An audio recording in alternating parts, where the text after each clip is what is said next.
बहन खुद भूखी रह लेती है लेकिन अपने भाइयों का सहारा बनती है, भाइयों की आंखों में आंसू नहीं आने देती। खामद ने ये कह के तलाक दे दी कि औलाद नहीं हो सकती। हाँ जी बिल्कुल। अपने ही सगे भाइयों ने घर से निकाल दिया। भाई हैं 3 भाई हैं। एक भाई तो बैंक में जॉब करता था, एक भाई बिजनेस करता है, कैनेडियन नेशनल मल्टीनेशनल कंपनी में जॉब करता है। भाइयों ने मुंह से कहा कि घर ना है। नहीं, भाई ने नहीं कहा। किसने कहा? भाभी ने कहा। हमारी वालदा की डेथ बहुत पहले हो गई थी तो मैंने ही घर संभाला था। तो कभी कभार नाशुक्री के अल्फाज में निकल जाते हैं कि हमारे पेरेंट्स अगर जिंदा रहते तो शायद ये हालात ना होते। पैगाम देना चाहती हैं भाइयों को? अल्लाह ताला सेहत तंदुरुस्ती दे और खुश रखे, उनको शादाबाद रखे। बेटियां आपके घर में भी हैं।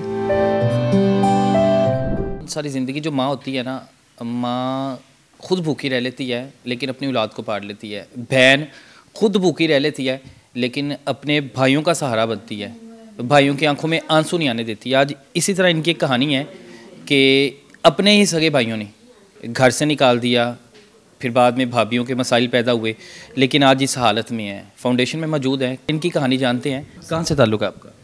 वैसे बेसिकली हम शेखुपुरा से हैं। शेखुपुरा से हैं। क्या कहानी थी? शादी हुई थी? हाँ जी बिल्कुल हुई थी शादी। बच्चे थे? नहीं, बच्चे नहीं थे। तो तलाक की वजह क्या बन गई? बस बच्चे ही। और वैसे जो कुछ घर में ऐसी प्रॉब्लम्स हो जाती हैं तो वो छोटे छोटे इश्यूज बनते बनते बड़ा मसला बन गया। तो फिर खामद ने ये कह के तलाक दे दी कि औलाद नहीं हो सकती। हाँ जी बिल्कुल। समझाया ससुराल वालों ने भी समझाना किसने था, पेरेंट्स तो मेरे थे नहीं, समझाना किसने था उनको? ताने देते थे। बिल्कुल। तो शादी करवाई किसने थी? शादी करवाई थी जिसने, वो शख्स भी, मतलब वो तो बहुत अच्छे इंसान थे वैसे, लेकिन ये है कि वो उनकी डेथ हो गई तो डिवोर्स हो गई, तलाक हो गई। फिर क्या किया? अपने भाइयों के पास चले गई?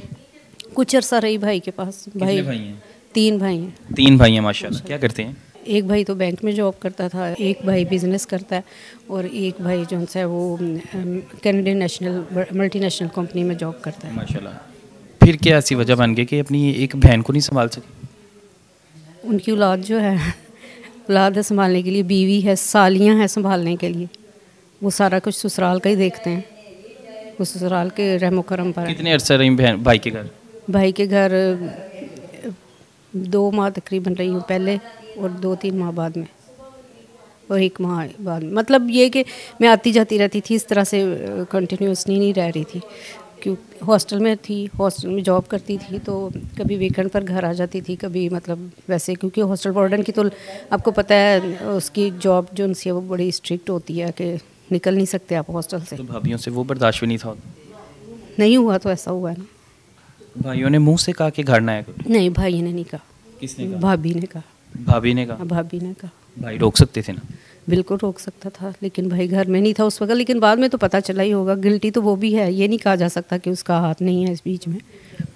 तो बहरहाल उसकी अपनी औलाद है, बेटियां हैं, तो उनको ही देख लें तो बहुत बड़ी बात है। बहनें होती हैं अपने भाइयों को बड़ा ख्याल रखती हैं, माँ की तरह पालती हैं। माँ ही थी ना उनकी? बिल्कुल, क्योंकि हमारी वालदा की डेथ बहुत पहले हो गई थी तो मैंने ही घर संभाला था सारा, मतलब सब कुछ मेरे अंडर था। फिर 5-6 साल बाद वालिद की भी डेथ हो गई। भाई थे, जॉब करते थे, छोटे बहन भाई पढ़ भी रहे थे, उनको कॉलेज यूनिवर्सिटी तक पहुँचे हैं वो। यूनिवर्सिटी के बाद उसकी शादी भी की है, भाई ने की। बहरहाल मेरी तो इतनी कंट्रीब्यूशन नहीं थी सिवाय खिदमत के। तो माँ खिदमत ही कर सकती है ना, माँ घर ही संभालती हैं। माँ ज़रूरी तो नहीं कि माँ ने पैसा लगाना है। जी बिल्कुल।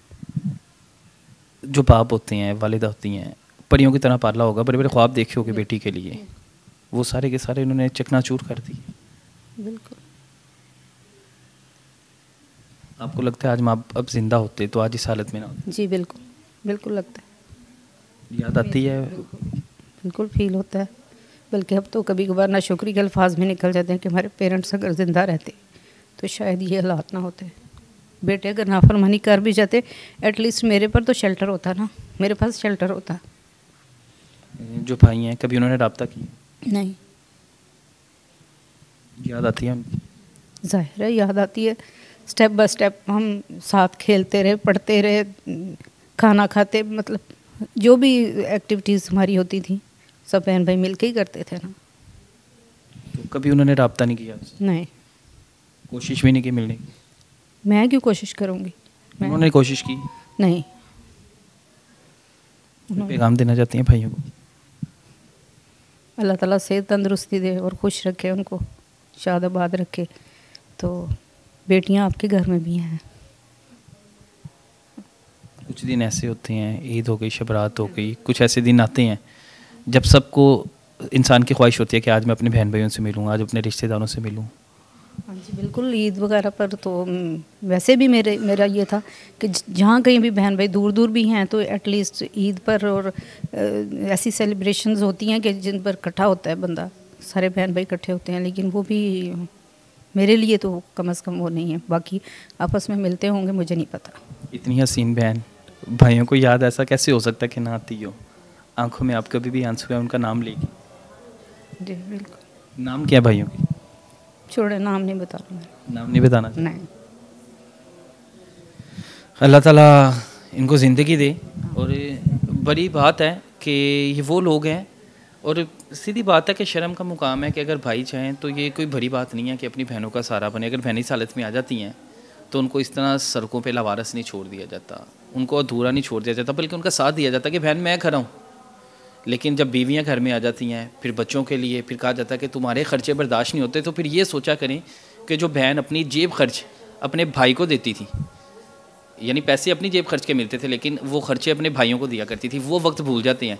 लेकिन अपनी औलाद के लिए, अपनी बीवियों के पीछे लग के, अपनी बहनों को, अपने माँ बाप को जो छोड़ देते हैं, अल्लाह ताला ऐसे लोगों को हिदायत दे।